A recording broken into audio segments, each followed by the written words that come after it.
آپ تھوڑا سا بتائیں کیونکہ آپ تو اتنے پرانے نہیں ہیں، لیکن آپ نے اوور دی ایئرز لوگوں کے ایٹیچیوڈز میں، مطلب تہوار کے علاوہ بھی زندگی میں ایٹیچیوڈز میں کافی تبدیلی آ گئی ہے.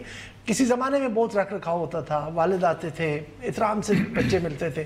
ابھی مطلب کسی کو کوئی پرواہ نہیں کہ والد گھر آ گئے، کوئی گیسٹ آ گئے.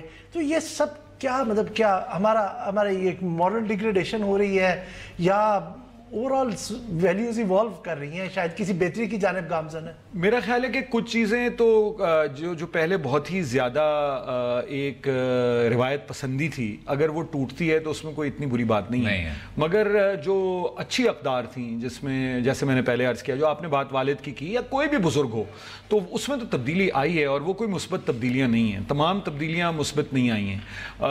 ان سے سیکھنے کی ضرورت ہے، لیکن چونکہ فریگمنٹ ہوئی ہے نا سوسائٹی. جیسے ایڈریس کسی کو کرتے ہیں، آپ نے دیکھا ہوگا بالکل نامناسب طریقے سے آواز لگا کے ایڈریس کرتے ہیں، اور اس میں ہمارے پولیٹیکل لیڈرشپ کی بھی کنٹریبیوشن. اچھا، اب آپ لا رہے ہیں مجھے کھینچ کے وہیں. دیکھیں، بات اصل میں یہ ہے کہ جو ایک تھڑے کا مزاج اور کلچر تھا وہ لیونگ رومز میں پہنچ گیا ہے، اور وہی جو ایوان ہیں آپ کے اقتدار کے، ان میں بھی پہنچ گیا ہے. تو اس میں ایک تفریق تھی پہلے، وہ اب آپ کو نظر نہیں آتی. تو وہ شاید دوبارہ آ جائے گی. میرا خیال ہے کہ ہم لوگ بہت غصے میں ہیں، جذباتی لوگ ہیں اور غصے میں بہت رہتے ہیں. آپ نے جو بات کی کہ پہلے کیا تھا اور اب کیا ہے، تو بچپن میں میرے اتنا لوگ غصے میں نہیں رہتے تھے. حالانکہ پاکستان کے سیاسی حالات ماشاءاللہ، یہ ملک پہلے دن سے بحرانوں کا ہی شکار ہے. کوئی نہ کوئی اس کے سیاسی مسائل ہی رہتے ہیں، اور اس پہ اتنے جذباتی پہلے لوگ نہیں ہوا کرتے تھے کہ دوستوں میں آپس میں ایک دوسرے پہ لان تان شروع ہو جائے، اور سیاسی مخالفت کی بنیاد پر آپ ان کے کردار کی اور ان کی تضحیک اڑانا شروع کر دیں. تو وہ غصے میں بہت ہیں ہم.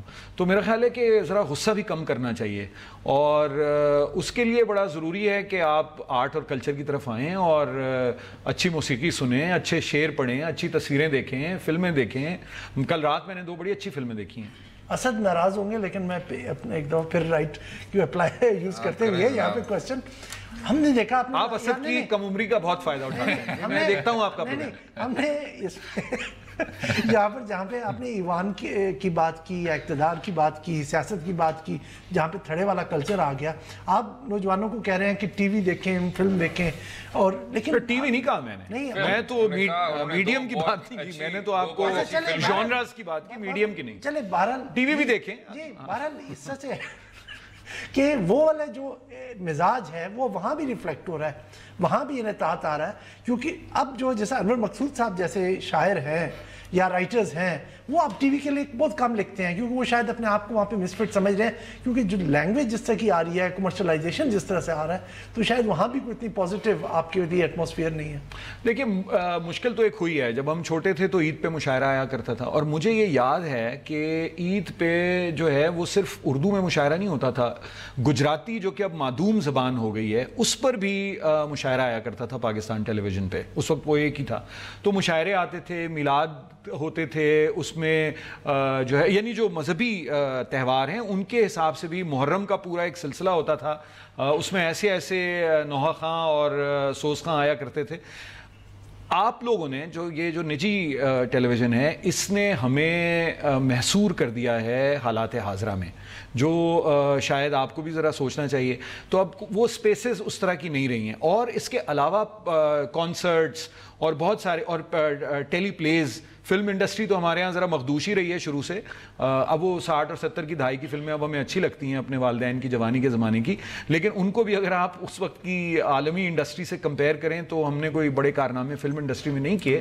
مگر ٹیلی پلیز اور یہ سب چیزیں بڑی بہت ڈیولپڈ تھیں. تو اس کے لیے ضروری ہے کہ یہ چینلز کو الگ الگ نہ کیا جائے، بلکہ تمام دیکھنے والوں کو کچھ معیاری جو مواد ہے دیکھنے کا اور سننے کا وہ فراہم کیا جائے. اور جو آپ کے پبلک میسیجز کا ٹائم ہوتا ہے،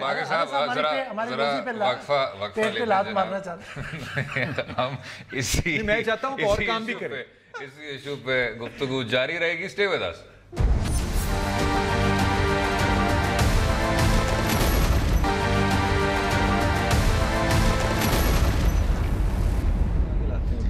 welcome back to Do Raaye. خصوصی عید کا شو جاری ہے. حارث صاحب، آپ نے بہت اچھی بات کی اور اس سے میں پوری طور پہ اتفاق کرتا ہوں. باقر صاحب اختلاف کرتے ہیں کہ حالات حاضرہ پہ شاید کچھ زیادہ ہی اہمیت اب لوگ دیکھتے ہیں، اور انٹرٹینمنٹ سے اب ہم ہٹ گئے ہیں. تو اس رجحان کو ہم درست کس طرح کریں تاکہ جب یہ لوگ کہتے ہیں کہ جی پاکستان میں آپ کی جو واحد انٹرٹینمنٹ ہے وہ صرف اور صرف سیاست سے منسلک ہے، اور وہ سیاست بھی جناب وہ بھی ڈسکشن کوئی خاص گہری نہیں ہوتی، وہ بیان بازی سے جڑی ہوئی ہوتی ہے کہ جی آج فلاں شخص نے یہ کہا، قائد حزب اختلاف نے یہ کہا، اور پھر اس کے بعد بیچ میں کسی رہنما نے ٹی وی پہ کسی پہ چیخ ماری. تو اس سے ہم آگے کیسے بڑھیں؟ اس سے پہلے آپ جواب دیں، میں ایڈ آج کر دوں اضافی سوال. اضافی سوال نہیں، دیکھیں اب یہ دیکھیں میں جرنلزم شروع کیا رپورٹنگ سے، اور یہ ٹی وی نے جتنا ٹرانسفارمیشن لائے اور ساری ہائپ کریٹ کی، یہ ٹی وی ٹاک شوز وغیرہ، مجھے ٹرانزیشن کر کے ادھر آنا پڑا.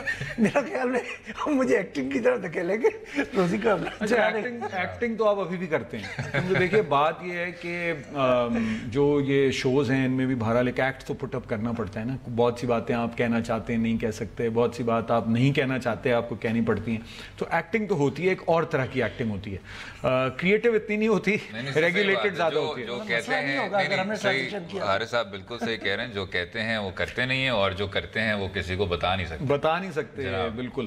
تو آج بھی رہنے دیتے ہیں. اچھا یہ زیادہ کیوں پریشان ہے میری باتوں سے، میں آپ کو اس کی وجہ بتا دیتا ہوں. دیکھیے نہ میں عامل صحافی ہوں، کل وقتی صحافی ہوں، میں تو شاعر ہوں، یا میں اور کام بھی کرتا ہوں، اور جو میرا لکھنے پڑھنے کا کام ہے وہ بھی ذرا مختلف ہے.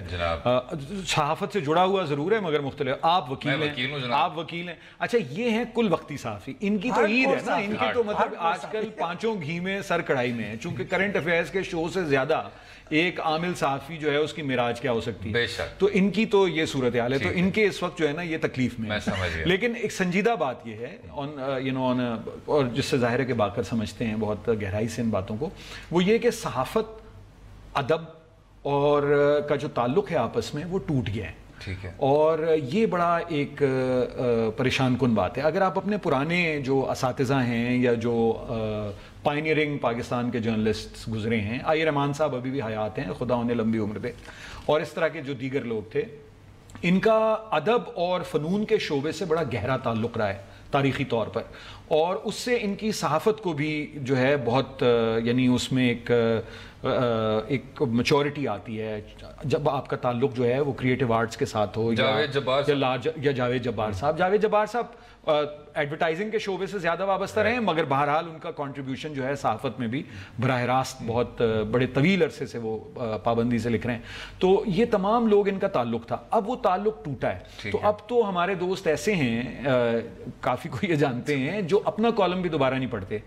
تو اس سے یہ جو ہے ایک معیار اور سطح جو ہے وہ نیچے آئی ہے. تو اس تعلق کو جوڑنے کی ضرورت ہے. آپ صحافت اور ادب کے تعلق کو جب تک نہیں جوڑتے اس وقت تک یہ معاملات ٹھیک نہیں ہوں گے. آپ نے جو سوال کیا کہ اس کو ٹھیک کیسے کیا جائے، دوسرے پروگرامنگ ہے. اب آپ کا ہر چینل کے اوپر یہ لازم ہے کہ وہ پبلک میسیجز کے لیے اس کو کچھ وقت مختص کرنا ہوتا ہے. میرے خیال ہے آپ کا چینل ہے واحد، یا چند ایک اور ہوں گے جو اس کو سیریس لیتے ہیں.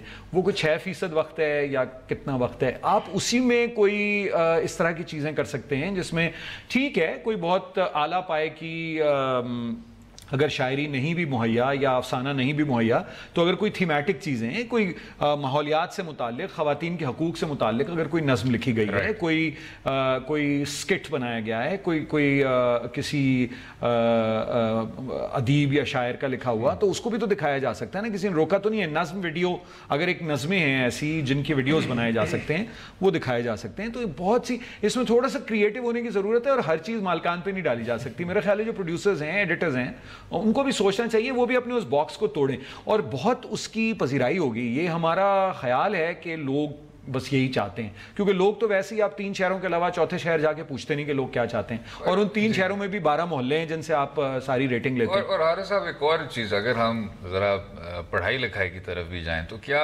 معاشرہ جن چیزوں کو ترجیح دیتا ہے، یا چلے معاشرہ چھوڑ دیں، اشرافیہ، ہم نے یہ سوال ایک اور مہمان سے بھی کیا تھا کہ ضیاء محی الدین صاحب نے کراچی لٹریری فیسٹیول میں کہا تھا کہ جو پاکستان میں امیروں کے گھر ہوتے ہیں ادھر آپ کو کراکری ملے گی، ماربل، آرٹ، ہر طرح کی اس طرح کی چیزیں ملیں گی، اور کتابیں کہیں دیکھنے کو نہیں ملتی. تو کیا یہ بھی ایک ٹرینڈ بہت زیادہ آپ کو تشویشناک نہیں لگتا؟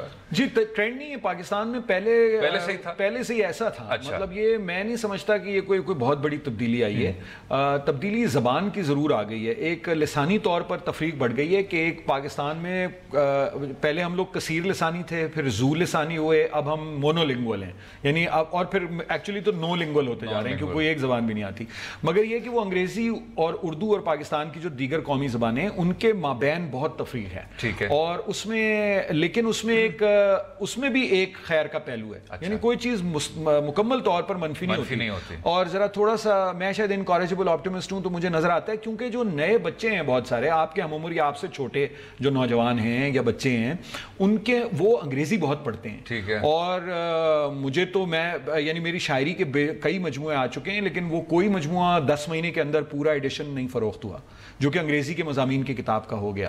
تو اس کا مطلب یہ تو نہیں ہے کہ جو لوگ بالکل کچھ نہیں پڑھتے، مگر وہ بھی ایک تبدیلی ہمیں نظر آ رہی ہے، وہ آ رہی ہے تبدیلی. مگر وہ لسانی فرق جو ہے اس کو مٹنا چاہیے. اور جو بچے صرف انگریزی پڑھتے ہیں ان کو یہ اس بات پر اس کی تحریک دینی چاہیے کہ وہ اردو اور اپنی اگر مادری زبان ان کی مختلف ہے تو اس میں اس سے وہ آگاہ ہو، واقف ہو، ان کو پتہ ہو.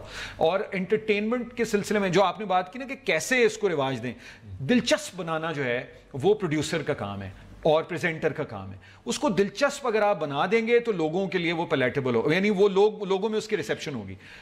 یہ بالکل بات ٹھیک ہے کہ اگر آپ ایک خشک بالکل ان کو اپنا رجب علی بیگ سرور کی نثر کے ایسے ٹکڑے پڑھ کے سنانا شروع کر دیں جس کی مطلب یعنی جو لوگ اردو میں پی ایچ ڈی کر رہے ہیں وہ بھی بغیر لغت کے نہ اس کو سمجھ سکیں، تو دلچسپ بنائیں.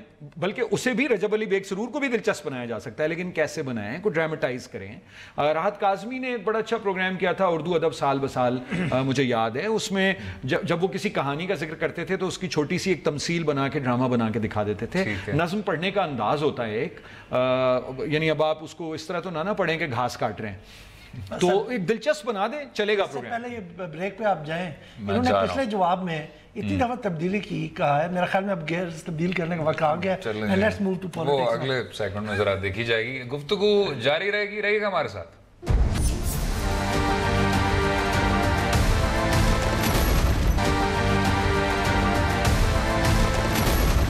Welcome back to Do Raaye. خصوصی عید کا ٹرانسمیشن جاری ہے. ہمارے ساتھ کسی تعارف کے محتاج نہیں حارث خلیق صاحب ہیں.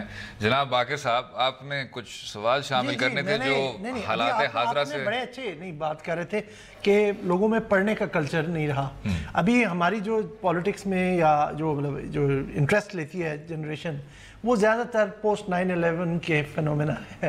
ان کو اس سے پہلے نہ تو وہ کتاب پڑھتے ہیں کہ انہیں پتا ہو کہ اس سے پہلے کیا پاکستان میں ہوتا رہا، تو ساری چیزوں کو اسی لینز میں دیکھتے ہیں. تو حارث صاحب، آپ کا ایک بڑا اچھا ایک پرسپیکٹیو ہے کنگز پارٹیز پہ، اور وہ ایک فینومینا جو ہمیں چھوڑ نہیں رہا. لوگوں کو یہ سمجھنے میں بڑی دقت ہوتی ہے. میں اسد کو بڑا سمجھانے کی کوشش کرتا ہوں یہ کنگز پارٹیز بنتی کس طرح سے ہیں اور پھر اقتدار پہ کس طرح سے تھرسٹ ہو جاتی ہیں. تھوڑا سا آپ بتا دیں اپنی زبانی.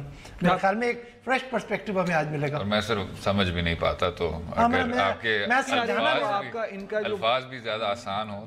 الفاظ تو آسان ہی ہوں گے، لیکن ان کا جو سرپرستانہ رویہ ہے وہ یہاں بھی کہ بھائی ان کو سمجھ میں نہیں آتی، اور میں کوئی نئی بات نہیں کروں گا. تھوڑا سا ہسٹری بتائیں نا کہ کب کس طرح کنگز پارٹیز بنائیں گی. دیکھیں آپ کا بڑا زبردست آرٹیکل تھا. اصل میں بات یہ باقر آپ کے تو علم ہے، کیونکہ آپ جو ہے وہ بہت ہی ایک تجربہ کار ہیں اس سلسلے میں.